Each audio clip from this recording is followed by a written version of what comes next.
So does it bother you when people come up to you, like all the people here who are dressed like as your character, Todd Martin? Does that bum you out, or does that make you happy that people are like that guy right there who's bald and has glasses? Can you stand up, sir?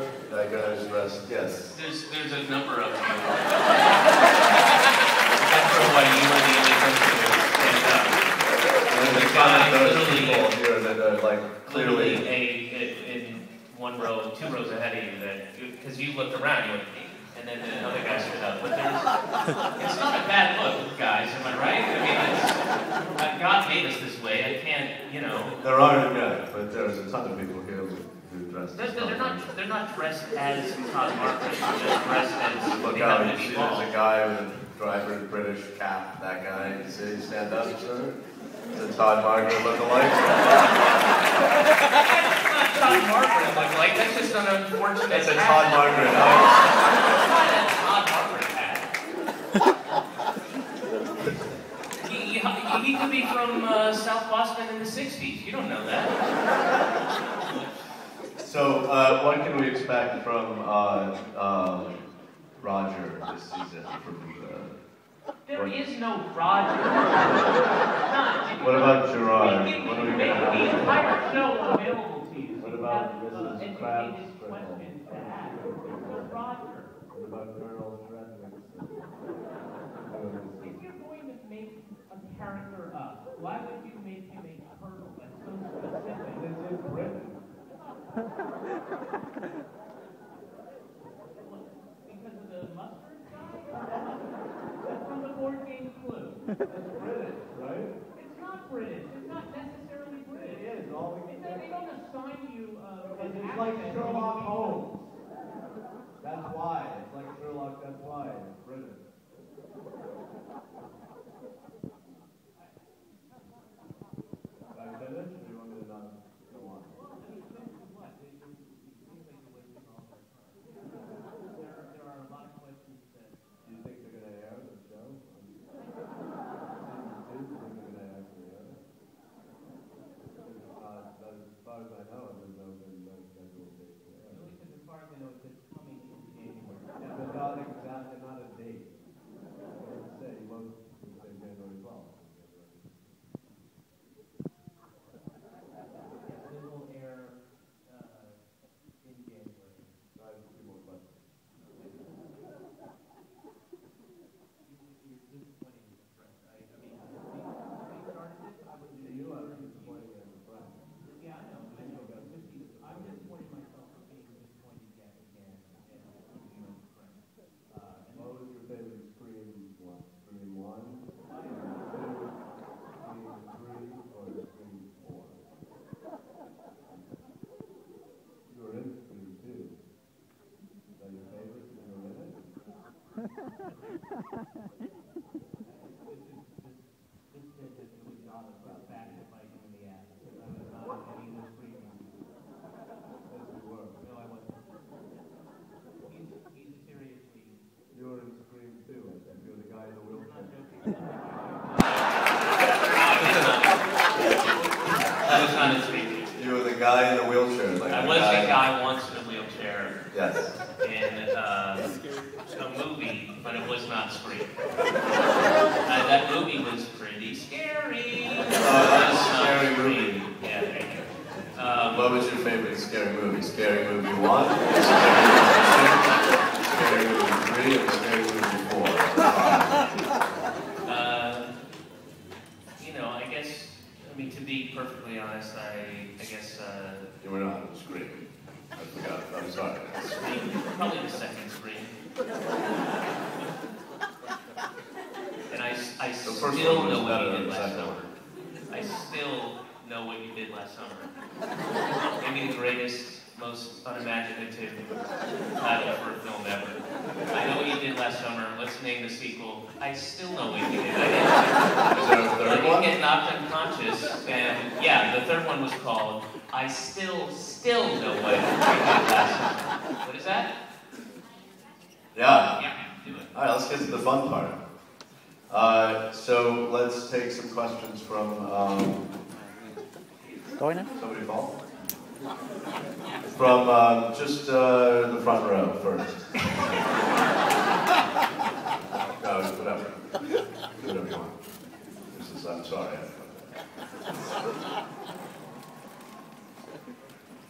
Don't ask the question to her, ask it into the microphone. What is it?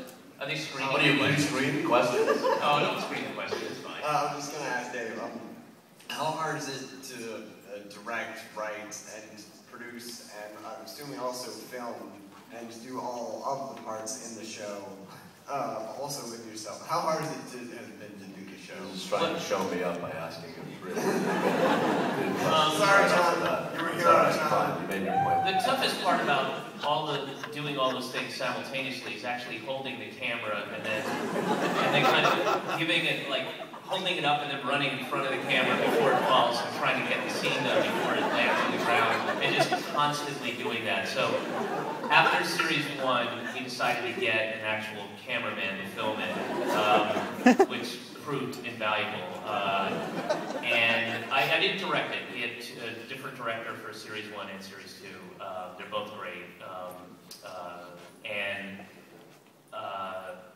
And just so everybody knows, I co-wrote it. I created it, but I co-wrote it with a great writer named Sean Pye, who was in extras as Greg, and he had a couple of really cool shows in the UK.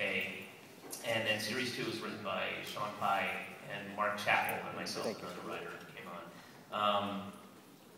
But it's difficult, and what I'd like to do is get a little bit away from the acting and a little bit more into directing. So when we get into the editing room, which is really the fun part, then you have complete authority. The end. Archer's amazing. So thank you. That's the last question. Unfortunately, sorry. Yeah. Just want to say this is easily going to be my favorite panel of the weekend. I love both of you guys. Hey, Mr. David, I love. You can just say, call me David. You don't have to say Mr. David. Like you're a foreign child.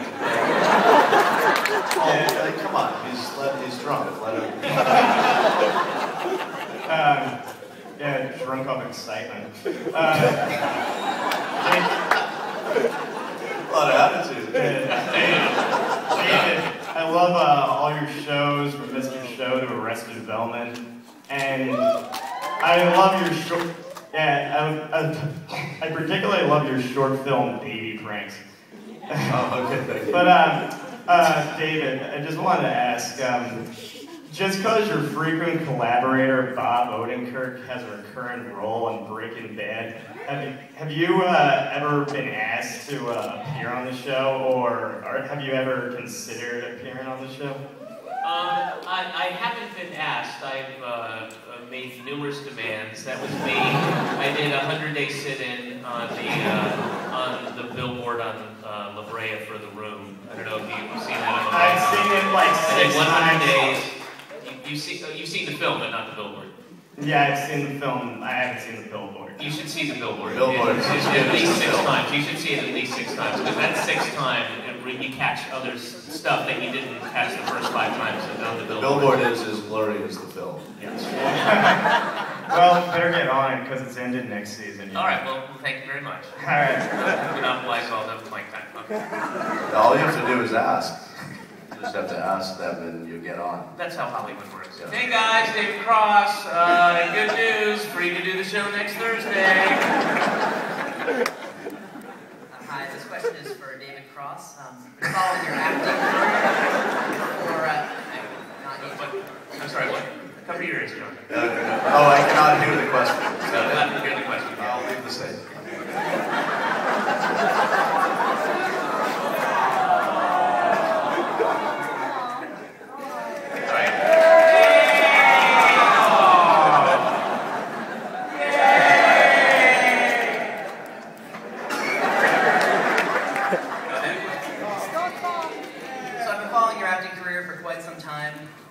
really just analyzing a lot of your work. And what I want to know, if you can pinpoint an exact date, when was the last time that you blew yourself? August 14th, 2004. August 14th, 2004. Also, A. Sean Benjamin, can you sign my Dr. Katz DVD? Someday, yes.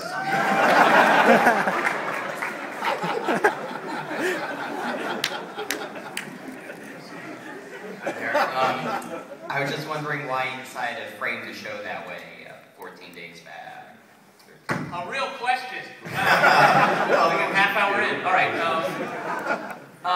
Because I definitely wanted to. I wanted this whole thing wanting to tell a story. That the original idea came not from me. I mean, the idea for the show came from me, but the idea of doing a show that was a co-production in the UK and in America was presented to me by a British production company. I was in London doing stand-up, and they approached me about it. And then I wanted to tell a story that had a beginning, middle, and an end.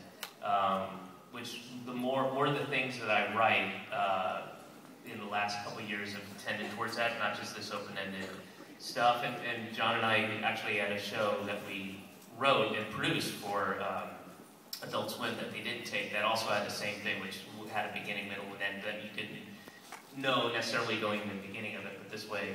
I just think it's cool to do comedy that I just want to tell a story and put the comedy in that, as opposed to doing comedy and then coming up with a story around it. It just hasn't been done a whole lot, if ever, just to have a finite amount of time in the show and tell the story and also make it fun. Thank you. Speaking of Adult Swim, I miss Coach McGurk big time.